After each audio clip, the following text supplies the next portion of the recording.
Our next film is called Less Than Zero, and remember that yuppie movie a couple years ago called St. Elmo's Fire?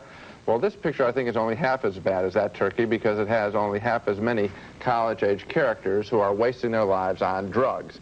In this film, Andrew McCarthy plays a good student who returns home to ritzy Beverly Hills to find that his former best friend is now strung out on drugs. When'd you get back? Today. Wow, you look very collegiate. McCarthy's old girlfriend, Jamie Gertz, is also strung out on drugs, but she is more concerned with the drug habit of her current boyfriend, who used to be McCarthy's best friend. I think Julian's in a lot of trouble. Julian?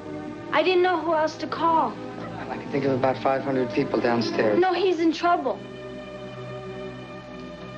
Old trouble or new trouble? He disappears, nobody knows where, and then he comes back like nothing ever happened, and he's wasted all the time. Well, McCarthy still has the hots for her, but despite his anger that his pal has stolen his girlfriend, he tries to help out his old friend, only to learn that he is heavily in debt to a drug dealer. How much?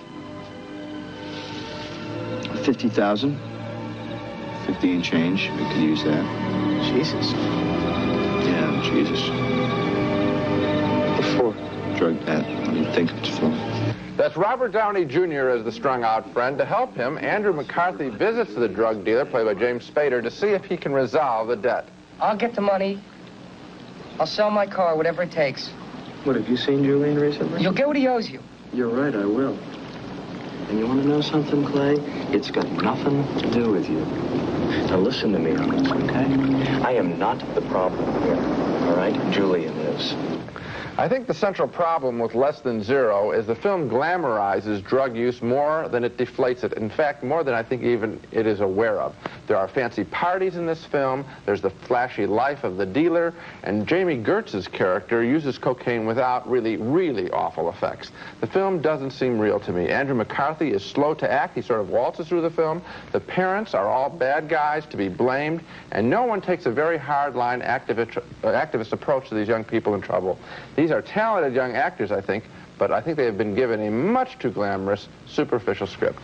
I disagree with just about everything you've said. I think this is really a terrific movie. It's extremely anti-drug. It's the most harrowing portrait of cocaine I've ever seen, and I'll go through your points one by one. This movie is glamorous only if you think possessions and surroundings are glamorous, because these people turn their surroundings and possessions into a cesspool, so that the contrast between the glamour and their inside lives is the whole point of the movie. I don't think it's glamorous. As to whether anything bad happens to Jamie Gertz, she loses her entire personality and her entire orientation on reality. I'd say that's pretty bad, and I'm glad that she comes back from that. And third, when you say that the parents are bad guys, yes, the person you're probably referring to is Robert Downey's father, who throws his son out of his home and says, you can lead your life any way you want to, but you can't come in here. That's not being a bad guy. That's known as tough love. It's a lot harder for a father to say, I'm not going to enable you to continue to use drugs. That takes more love than to bring him into his house and be nice to him. He's not a bad guy. He's a good guy with a lot of courage. Except that this movie knows a lot about drugs. Except that the way that it's played.